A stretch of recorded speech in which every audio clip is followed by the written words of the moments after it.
Assalamualaikum warahmatullahi wabarakatuh. Hamdan salatan wassalaman amma ba'du.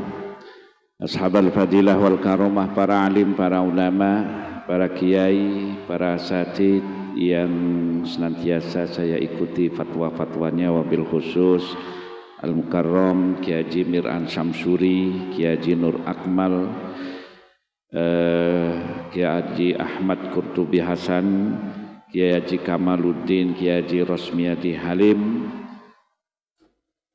Ustadz Matrozi, Ustadz Syamsul Bahri, Ustadz Muhammad Qurtubi, Ustadz Lukman Cecep, serta kiai-kiai lain yang tidak dapat saya sebutkan namanya satu persatu, tidak mengurangi takdim saya kepada panjenengan semuanya, Bapak Camat, Bapak Lurah, hadirin wal hadirat, para jamaah yang dimuliakan Allah Subhanahu wa taala. Kita panjatkan syukur kehadirat Allah atas nikmat dan anugerah yang telah diberikan kepada kita sehingga pagi ini kita bisa melaksanakan kewajiban harian kita kepada Allah, yaitu salat subuh berjamaah. Semoga ibadah kita diterima oleh Allah. Amin ya rabbal alamin. Salawat serta salam semoga tetap terlimpah ke atas junjungan kita baginda Nabi Muhammad sallallahu alaihi wasallam. Hadirin wal hadirat rahimakumullah, tidak banyak yang ingin saya sampaikan. Tadi ketika saya datang ke tempat ini, ternyata jamaah subuhnya luar biasa. Seandainya jamaah seperti ini bisa setiap hari, ini insya Allah presidennya langsung masuk surga. Kenapa? Karena pemimpin yang baik, presiden yang baik, itu ada presiden yang ditaati oleh rakyatnya. Nah ini, presiden CSG ditaati, ada jamaah sholat subuh gabungan, kemudian berbondong-bondong ke masjid, ini luar biasa. Kenapa? Karena kata baginda, man sholal fajri jama'atan faka'an nama qoma laila kullahu. Barang siapa yang sholat subuhnya berjamaah, maka seolah-olah dia beribadah sepanjang malam. Saya pengen tanya nih para jamaah, adakah yang sanggup ibadah semalam suntuk? Termasuk presidennya saya nggak yakin. Ya. Saya yakin tidak ada atau langka orang yang sanggup beribadah semalam suntuk. Cuma kalau nonton bola semalam suntuk, nah ini kuat nih ya. Tapi kalau ibadah semalam suntuk, insya Allah kita ini gak kuat. Tetapi jangan khawatir. Ya, Allah janjikan ketika kita langkahkan kaki kita dari rumah menuju ke masjid untuk melaksanakan sholat subuh berjamaah, maka ketika itulah pahala yang kita dapatkan itu sama dengan ibadah semalam suntuk. Nah, luar biasa. Ya, bahkan bukan hanya itu saja. Kalau kita ingin melihat umat Islam yang sesungguhnya, lihatlah ketika jamaah sholat subuh, bukan ketika jamaah sholat id, ya. Bukan ketika jamaah sholat id.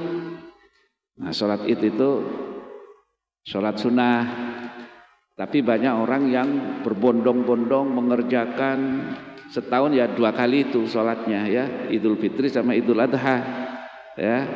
Tapi lihat ketika sholat subuh, makanya sebenarnya yang bikin orang Zionis, orang Israel itu ngeri, takut adalah ketika jamaah sholat subuh sudah menyamai jamaah sholat Jumat. Ada di Bekasi ini jamaah sholat subuh yang sama dengan sholat Jumat?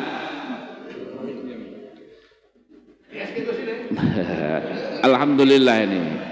Ya, jadi jamaah sholat subuhnya menyamai, jangankan menyamai sholat Jumat, kadang-kadang menyamai jamaah sholat maghrib saja itu jarang. Ya, bahkan yang lebih menyedihkan, mohon maaf, kadang-kadang itu jamaah sholat subuh itu cuma 2 orang, 1 imam, 1 makmum. Imamnya ini bapaknya, makmumnya anaknya. Itu pun dipaksa anaknya. Ya. Sudah begitu imamnya mau sholat, sawu sufufakum. Anaknya bengong, ini bapak kenapa ini? Udah tahu makmumnya cuma satu kok disuruh sawu, luruskan sop, meluruskan sama siapa? Ya. Udah begitu, ya. Luruskan sop, rapatkan barisan. Makmumnya cuma satu, suruh ngerapatkan barisan. Akhirnya anaknya maju satu pengimaman dengan bapaknya, ditempelin kakinya, ya. Nah, jadi inilah, maka ketika kita ini sholat subuh, usahakan tidak meninggalkan jamaah, ya. Karena awal kita itu dinilai dari sholat subuhnya. Nah, ketika sholat subuhnya kita ini baik, tepat waktu, bagus, berjamaah, maka insya Allah sehari itu kehidupan kita akan dipenuhi dengan keberkahan-keberkahan. Ya.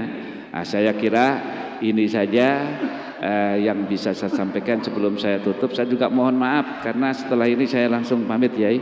Ya, saya melanjutkan perjalanan mau ke Cibinong karena tadi malam saya dari Tangerang itu jam 12:30, ya. Ini di jalan perjalanan dari Karawang ke Tangerang ini dibajak nih sama ketua MBCNU, mana orangnya nih? Ya, jadi nih. Ya, ini.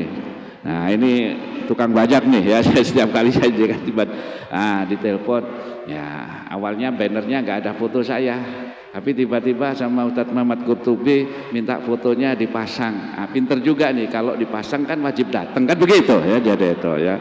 Nah, akhirnya ya sudahlah, alhamdulillah bisa ketemu, tapi mohon maaf mungkin tidak bisa sampai terakhir. Jadi sebelum saya tutup, saya dengan ucapan Bismillahirrahmanirrahim, ajastukum, saya ijazahkan istighosah Hadratus Syekh Hasyim Asy'ari kepada jamaah semuanya, semoga berkah. Al-Fatihah.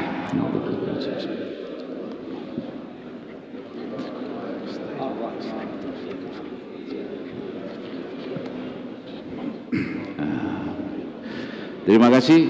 Kurang lebihnya mohon maaf. Hadanallahu wa iyyakum ajma'in wa lakum minkum. Wassalamualaikum warahmatullahi wabarakatuh.